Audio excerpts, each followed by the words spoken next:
Hi all, welcome back to learners corner.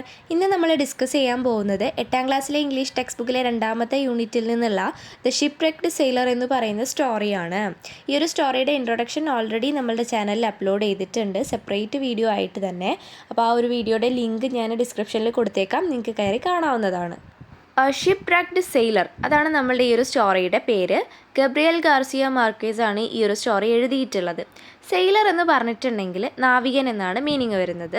ഷിപ്പ്‌റെക്ക്ഡ് means കപ്പൽ തകരുന്നതിനാണ് പറയുക കേട്ടോ. അപ്പോൾ ഒരു കപ്പൽ തകർന്ന നാവികൻ എന്നുള്ളതാണ് ഈ ഒരു സ്റ്റോറിയുടെ ടൈറ്റിൽ വരുന്നത്.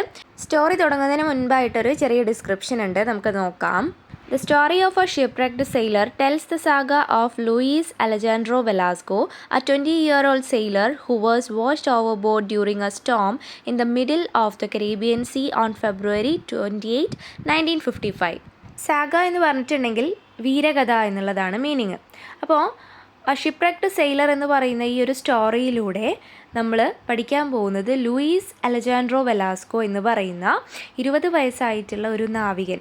അദ്ദേഹം 1955 ഫെബ്രുവരി 28 കരീബിയൻ സീയിലൂടെ സഞ്ചരിച്ചുകൊണ്ടിരിക്കുകയായിരുന്നു. അപ്പോഴാണ് ഒരു സ്റ്റോം ഉണ്ടാവുന്നത്, ഒരു കൊടുങ്കാറ്റ് വരികയും അങ്ങനെ അദ്ദേഹം ആ ഒരു ഷിപ്പിൽ നിന്ന് കടലിലേക്ക് എത്തപ്പെടുകയും ചെയ്യാണ്. അത് കരീബിയൻ സീൻ്റെ മിഡിലിൽ വെച്ചിട്ടാണ് സംഭവിക്കുന്നത് കേട്ടോ. Clinging to a life craft without food and water, he survived 10 days on the open sea. അപ്പം അത്രയും വിശാലമായിട്ടുള്ള ഒരു സീയിൽ അദ്ദേഹം ഒരു ലൈഫ് ക്രാഫ്റ്റിൽ ഇങ്ങനെ കിടക്കുകയാണ്.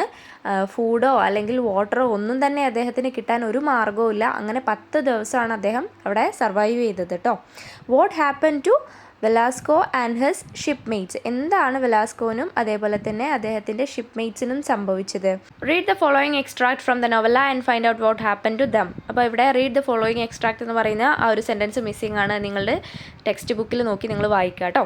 അപ്പോൾ നോവല എന്ന് പറഞ്ഞിട്ടുണ്ടെങ്കിൽ നോവലും അല്ല ഷോർട്ട് സ്റ്റോറിയും അല്ല, അതിന് നടുവിൽ കിടക്കുന്നതാണ്. നോവലിന് നമുക്കറിയാം ഒരുപാട് പേജസ് ഉണ്ടാവും, ഷോർട്ട് സ്റ്റോറിക്കോ കുറച്ച് പേജസേ ഉണ്ടാവുള്ളൂ. അപ്പോൾ അതിന് നടുവിലായിട്ട് വോളിയം വരുന്ന ബുക്സിനെയാണ് നമ്മളെന്ത് പറയുക, നോവല്ല എന്ന് പറയാം. അപ്പം ഷിപ്പ്‌റെക്ക്ഡ് സെയിലർ എന്ന് പറയുന്നത് ഒരു നോവല്ലയാണ്. അതിലൊരു എക്സ്ട്രാക്റ്റ്, അതിലൊരു ഭാഗമാണ് നമുക്ക് പഠിക്കാനുള്ളത്. അത് വായിച്ചിട്ട് find out what happen to them, അവർക്കൊക്കെ എന്താണ് സംഭവിച്ചിട്ടുള്ളത്, അതായത് എന്താണ് വെലാസ്കോനും അദ്ദേഹത്തിൻ്റെ ഷിപ്പ്മേറ്റ്സിനും എന്താണ് സംഭവിച്ചിട്ടുള്ളത് നമ്മളോട് മനസ്സിലാക്കാനാണ് പറയുന്നത്. ഇനി നമുക്ക് സ്റ്റോറിയിലേക്ക് വരാം. My first impression was that I was utterly alone in the middle of the ocean. അതായത് എൻ്റെ ആദ്യത്തെ ഇംപ്രഷൻ, എൻ്റെ ആദ്യത്തെ തോന്നലെന്ന് പറയുന്നത് ഞാൻ ഈ ഒരു ഓഷ്യൻ്റെ സമുദ്രത്തിൻ്റെ നടുക്ക് അങ്ങനെ ഒറ്റപ്പെട്ട് കിടക്കുകയാണ് എന്നുള്ളതായിരുന്നു. The ship plunged into an abyss and disappeared. അപ്പോൾ ആ ഒരു കപ്പൽ എന്ത് സംഭവിച്ചിട്ടുണ്ട്, അതിങ്ങനെ മുങ്ങിപ്പോയിട്ടുണ്ട് കടലിൻ്റെ അഗാധഗർത്തങ്ങളിലേക്ക്. എന്നിട്ട് എന്ത് ചെയ്തു, അത് ഡിസപ്പിയർ ആയി, പിന്നീട് അതിനെ കാണാതായി. I had no idea what was happening, എനിക്ക് ഒരു ഐഡിയ ഉണ്ടായിരുന്നില്ല എന്താ സംഭവിക്കുന്നത് എന്നുള്ള കാര്യത്തിൽ. I took hold of one of the bobbing crates and stupidly began to contemplate the sea. അപ്പോൾ എനിക്ക് പെട്ടെന്ന് തന്നെ ഒരു ബോബിങ് ക്രേറ്റ്സ് മീൻസ് എന്താണ്, ഒരു മരപ്പെട്ടി, മുങ്ങിയും താന്നും കളിക്കുന്ന ഒരു മരപ്പെട്ടിയിൽ പെട്ടെന്ന് എനിക്ക് പിടികിട്ടി. And stupidly began to contemplate the sea. അപ്പോൾ കടലിൻ്റെ നടുവിൽ കിടക്കുകയാണ്. അപ്പോൾ ആ ഒരു നിസ്സഹായാവസ്ഥയിൽ കടലിനിങ്ങനെ കണ്ടംപ്ലേറ്റ് ചെയ്യുക എന്ന് വെച്ചാൽ എന്താണ്, കുറ്റപ്പെടുത്തിക്കൊണ്ടിരിക്കുകയാണ് അദ്ദേഹം. It was A perfectly clear day except for the choppy waves produced by the wind and the cargo scattered across the surface. There was no evidence of a shipwreck. അപ്പം അതായത് അന്നൊരു ക്ലിയർ ആയിട്ടുള്ള നല്ല ശാന്തമായിട്ടുള്ള ഒരു ദിവസം തന്നെയായിരുന്നു. പക്ഷെ എന്താണ്, except for the choppy waves produced by the wind, അതായത് കാറ്റ് പുറപ്പെടുവിപ്പിക്കുന്ന പ്രക്ഷുബ്ധമായിട്ടുള്ള തിരമാലകൾ ഒഴികെ, അതേപോലെ ദ കാർഗോ മീൻസ് എന്താണ്, ചരക്ക് ഉണ്ടാവുമല്ലോ, ചരക്ക് സ്കാറ്റേർഡ് അക്രോസ് ദ സർഫേസ്, അതായത് കടലിൻ്റെ മുകളിലായിട്ട് ഈ ചരക്കുകളൊക്കെ ഇങ്ങനെ അവിടെ ഇവിടെയായിട്ട് ചിതറിക്കിടക്കുന്നുണ്ട്, പൊങ്ങിക്കിടക്കുന്നുണ്ട്. അതൊക്കെ ഒഴിച്ചിട്ടുണ്ടെങ്കിൽ there was no evidence of a shipwreck, ഒരു കപ്പൽ മുങ്ങിപ്പോയതിൻ്റെ യാതൊരു എവിഡൻസും വേറെ അവിടെ ഉണ്ടായിരുന്നില്ല എന്നാണ് പറയുന്നത് കേട്ടോ.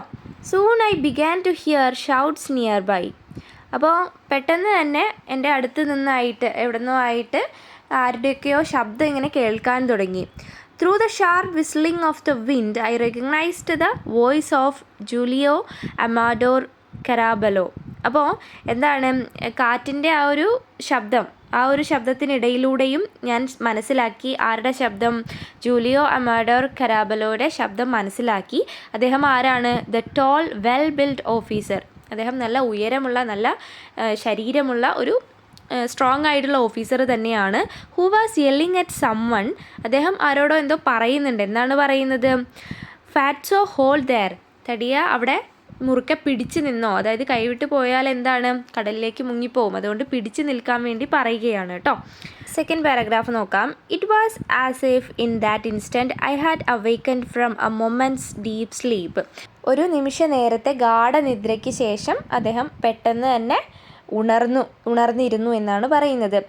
It dawned on me that I wasn't alone in the sea. അത് എന്നെ ഓർമ്മിപ്പിച്ചു, ഞാൻ ഒറ്റയ്ക്കല്ല ഈ ഒരു കടലിൽ എന്നുള്ള കാര്യം. There only a few metres away my mates were shouting to one another and trying to stay afloat. അപ്പം എന്താണ്, കുറച്ച് മീറ്ററുകൾ അകലെയായിട്ട് എൻ്റെ മേറ്റ്സ് ഉണ്ട്, എൻ്റെ ഷിപ്പ് മേറ്റ്സ് ഉണ്ട്. അവരെന്താ ചെയ്യുന്നത്? പരസ്പരം അങ്ങോട്ടും ഇങ്ങോട്ടുമൊക്കെ ഓരോന്ന് പറയുന്നുണ്ട്, ഷൗട്ട് ചെയ്തുകൊണ്ടിരിക്കുകയാണ്. അത് മാത്രമല്ല, and trying to stay afloat, ഇങ്ങനെ ഉയർന്ന്, അതായത് വെള്ളത്തിൻ്റെ മുകളിൽ ഇങ്ങനെ ഫ്ലോട്ട് ചെയ്ത് കിടക്കാൻ വേണ്ടി അവർ ശ്രമിക്കുന്നുണ്ട്, അതായത് വെള്ളത്തിൽ മുങ്ങി പോവാതിരിക്കാൻ ശ്രമിക്കുന്നുണ്ട്. Quickly I began to think I couldn't swim in just any direction. അപ്പോൾ പെട്ടെന്ന് തന്നെ ഞാൻ ചിന്തിക്കുകയാണ്, എനിക്ക് ഒരൊറ്റ ഡയറക്ഷനിലേക്കും എന്താണ് നീന്താൻ പറ്റുന്നില്ല എന്നുള്ള കാര്യം. I knew we were about 50 miles from Cartagena. അപ്പം എനിക്കറിയാം ഞങ്ങൾ ഏകദേശം 50 മൈൽസ് ദൂരെയാണ് കാർട്ടാജീനയിൽ നിന്ന് എന്നുള്ള കാര്യം. But I was not yet frightened. പക്ഷേ ഞാൻ അപ്പോഴും അപ്പോഴും പേടിയൊന്നും തോന്നിയില്ല എന്നാണ് പറയുന്നത് കേട്ടോ. For a moment I thought I could hold on to the crate indefinitely until help arrived. അപ്പോൾ ഒരു നിമിഷം ഞാൻ ചിന്തിക്കുകയാണ്, അദ്ദേഹം എന്താണ് ചിന്തിച്ചത്? ആ ഒരു മരപ്പെട്ടിയിൽ തന്നെ പിടിച്ച് നിൽക്കാൻ വേണ്ടിയിട്ട്, ഹെൽപ്പ് എത്തുന്നത് വരെ അല്ലെങ്കിൽ ഒരു സഹായം കിട്ടുന്നത് വരെ ആ ഒരു മരപ്പെട്ടിയിൽ തന്നെ പിടിച്ച് ജീവൻ നിലനിർത്താൻ വേണ്ടി നിൽക്കണം എന്ന് അദ്ദേഹം ചിന്തിക്കുകയാണ്. It was reassuring to know that all around me other sailors were in the same predicament. അപ്പം reassuring എന്ന് പറഞ്ഞിട്ടുണ്ടെങ്കിൽ സ്ഥിരീകരിക്കുക അല്ലെങ്കിൽ വിശ്വാസം അർപ്പിക്കുക. അപ്പം അവർക്ക് കിട്ടിയിട്ടുള്ള ആ ഒരു പിടിവള്ളിയിൽ പിടിച്ചുകൊണ്ട് തന്നെ ആ ഒരു കടലിൽ ഫ്ലോട്ട് ചെയ്ത് ഹെൽപ്പ് കിട്ടുന്നത് വരെ സർവൈവ് ചെയ്യുക എന്നുള്ള ആ ഒരു കാര്യം തന്നെയാണ് എല്ലാവരുടെയും മനസ്സിലുള്ളത്. പ്രെഡിക്കാമെൻ്റ് എന്ന് പറഞ്ഞിട്ടുണ്ടെങ്കിൽ കഷ്ടസ്ഥിതി എന്നുള്ളതാണ്. അപ്പം എല്ലാവർക്കും ഒരേ അവസ്ഥ തന്നെയാണ്, ഒരേ കഷ്ടസ്ഥിതി തന്നെയാണ് എന്ന് പറയാണ്. ആ ഒരു എല്ലാ സെയിലേഴ്സിനും ഒരേ അവസ്ഥയാണ് എന്നാണ് ഇവിടെ കാണിക്കുന്നത് കേട്ടോ. That was when I so the raft. അപ്പോഴാണ് ഞാൻ റാഫ്റ്റ് കണ്ടത്. റാഫ്റ്റ് എന്ന് പറഞ്ഞാൽ എന്താണ്? ചങ്ങാടം അല്ലേ, ചങ്ങാടം കണ്ടത് എന്ന് പറയാണ്. തേർഡ് പാരഗ്രാഫ് നോക്കാം. There were 2 life rafts about 7 metres apart. അപ്പോൾ എന്താണ്, അവിടെ 2 ലൈഫ് റാഫ്റ്റ്സ് കാണുകയാണ്, അതായത് 2 ചങ്ങാടം കാണുകയാണ്. എവിടെയാണ്? ഏകദേശം 7 മീറ്റർ ദൂരെയാണ് ആ ഒരു ചങ്ങാടം കാണുന്നത്. They appeared unexpectedly on the crest of a wave near where my mates were calling out. അതായത് അദ്ദേഹത്തിൻ്റെ ഷിപ്പ് മെയ്റ്റ്സ് ഉണ്ടല്ലോ, അവർ നിൽക്കുന്ന ഭാഗത്തേക്ക്, അവർ ഇങ്ങനെ വിളിച്ചുകൊണ്ടിരിക്കുന്ന ആ ഒരു ഭാഗത്തേക്കാണ് ആ ഒരു ചങ്ങാടം അൺഎക്സ്പെക്റ്റഡ് ആയിട്ട്, അതായത് അപ്രതീക്ഷിതമായിട്ട് വന്നിട്ടുള്ളത്.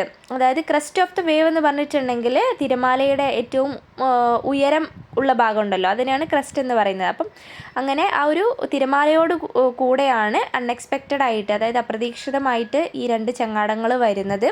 അത് ഒരുപാട് അദ്ദേഹത്തിൻ്റെ ഷിപ്പ് മേറ്റ്സ് ഉള്ള ആ ഒരു ഭാഗത്തേക്കാണ് വന്നിട്ടുള്ളത്. It seemed odd that none of them could reach the life rafts. അപ്പം എന്താണ്, അസാധാരണമായൊരു കാര്യം എന്ന് പറയുകയാണെങ്കിൽ ആർക്കും തന്നെ ആ ഒരു ചങ്ങാടത്തിൻ്റെ അടുത്തേക്ക് എത്താനായിട്ട് പറ്റുന്നില്ല. അതൊരുപാട് ദൂരെയൊന്നുമല്ല, പക്ഷേ എന്നിട്ടും അവർക്ക് എന്താണ്, ഒരാൾക്ക് പോലും ആ ഒരു ചങ്ങാടത്തിൻ്റെ അടുത്തേക്ക് എത്താൻ കഴിഞ്ഞില്ല എന്നുള്ളതാണ്. In an instant one of the rafts disappeared from view. അപ്പോൾ ഒരു നിമിഷം കൊണ്ട് തന്നെ ഒരു റാഫ്റ്റ്, ഒരു ചങ്ങാടം എല്ലാവരുടെയും കാഴ്ചയിൽ നിന്ന് ഡിസപ്പിയർഡായി, അതായത് അവിടെ നിന്ന് അപ്രത്യക്ഷമായി, അത് എങ്ങോട്ടോ പോയി. I couldn't decide I found myself swimming towards the one I could see. അപ്പോൾ അദ്ദേഹം തീരുമാനിക്കുകയാണ്, ഞാനിപ്പോൾ കാണുന്ന ആ ഒരു ചങ്ങാടത്തിൻ്റെ അടുത്തേക്ക് സ്വിം ചെയ്ത് എത്തണം, എനിക്ക് കാണാൻ കഴിയുന്ന ആ ഒരു ചങ്ങാടത്തിൻ്റെ അടുത്തേക്ക് ഞാൻ സ്വിം ചെയ്യാൻ പോവുകയാണെന്ന് അദ്ദേഹം തീരുമാനിക്കുകയാണ്. Which was moving farther away from me. അത് എൻ്റെ അടുത്ത് നിന്ന് ഒരുപാട് ദൂരേക്കാണ് അത് മൂവ് ചെയ്തുകൊണ്ടിരിക്കുന്നത്. I swam for about 3 minutes. ഞാൻ 3 മിനിറ്റ് ഇങ്ങനെ നീന്തി ആ ഒരു ചങ്ങാടത്തിൻ്റെ അടുത്തേക്ക് എത്താൻ വേണ്ടിയിട്ട്. I lost sight of the raft momentarily. അപ്പം എന്താണ്, പെട്ടെന്ന് അതിൻ്റെ ആ ഒരു കാഴ്ച എൻ്റെ കണ്ണിൽ നിന്ന് നഷ്ടപ്പെട്ടു. അതായത് പെട്ടെന്ന് ആ ഒരു റാഫ്റ്റ് കാണാതായി. But I was careful not to lose my bearings. അതായത് എൻ്റെ ആ ഒരു ശ്രദ്ധ നഷ്ടപ്പെടാതിരിക്കാൻ വേണ്ടിയിട്ട് ഞാൻ ഒരുപാട് ശ്രമിച്ചു. Suddenly a rough wave pushed the rafts alongside me. അപ്പോൾ പെട്ടെന്ന് തന്നെ ഒരു തിരമാല ആ ഒരു റാഫ്റ്റിനെ, ആ ഒരു ചങ്ങാടത്തിനെ എൻ്റെ അടുത്തേക്ക് അടുപ്പിച്ചു. It was huge white and empty. ആ ഒരു തിരമാല എങ്ങനെയുള്ളതായിരുന്നു? വലിയ, നല്ല വെളുത്ത, ശൂന്യമായിട്ടുള്ളൊരു തിരമാലയായിരുന്നു. അത്തരത്തിലുള്ളൊരു തിരമാല എന്ത് ചെയ്തു? ആ ഒരു റാഫ്റ്റിനെ, ആ ഒരു ചങ്ങാടത്തിനെ എൻ്റെ അടുത്തേക്ക് നീക്കി എന്നാണ് പറയുന്നത്. I struggle to grab the rigging and jump aboard. അപ്പം അദ്ദേഹം എന്ത് ചെയ്യാണ്, ആ ഒരു റിഗിങ് മീൻസ് ആ ഒരു പായയുടെ കയറാണ്. അപ്പോൾ ആ കയറിലേക്ക് ചാടി പിടിച്ച് അവിടെ സ്റ്റേബിൾ ആവാനായിരുന്നു അദ്ദേഹം ശ്രമിച്ചിട്ടുണ്ടായിരുന്നത്. I made it on the 3rd try. അപ്പോൾ 3ാമത്തെ പ്രാവശ്യം അദ്ദേഹം എന്ത് ചെയ്തു, ആ ഒരു പായക്കയറിലേക്ക് പിടിച്ചുകൊണ്ട് ചാടിയിട്ട് അതിൽ പിടിച്ച് ആ ഒരു ചങ്ങാടത്തിൽ എത്തുകയാണ് ചെയ്തിട്ടുള്ളത്. Once on the raft, panting, whipped by the wind, immobilized and freezing, I found it hard to sit up. അപ്പം എന്താണ്, പാൻറ്റിങ് മീൻസ് അണക്കില്ലേ, അണപ്പ്, അതിനെയാണ് പറയുക. Whipped by the wind, immobilise and freezing. അതായത് ആ ഒരു അതിലെത്തിപ്പെട്ടതിൻ്റെ ആ ഒരു അണപ്പും അതേപോലെ തന്നെ ആ ഒരു കാറ്റിൻ്റെ ശക്തിയും എല്ലാം കൊണ്ട് അദ്ദേഹത്തിന് ബാലൻസ് ചെയ്ത് ആ ഒരു റാഫ്റ്റിലൊന്നും ഇരിക്കാൻ പോലും പറ്റുന്നുണ്ടായിരുന്നില്ല. Then I saw 3 of my mates near the raft trying to reach it. അപ്പോൾ ഞാൻ കാണുകയാണ് എൻ്റെ 3 ഷിപ്പ്മേറ്റ്സ് അവരെന്ത് ചെയ്യുകയാണ്, ഈ ഒരു റാഫ്റ്റിൻ്റെ അടുത്തേക്ക് എത്താൻ വേണ്ടിയിട്ട് ശ്രമിച്ചുകൊണ്ടിരിക്കുകയാണ്. അപ്പം അത് ഞാൻ കണ്ടു എന്നാണ് പറയുന്നത് കേട്ടോ. അപ്പോൾ ഇത്രയാണ് നമ്മൾ ഈ വീഡിയോയിൽ പറഞ്ഞു വെക്കുന്നത്.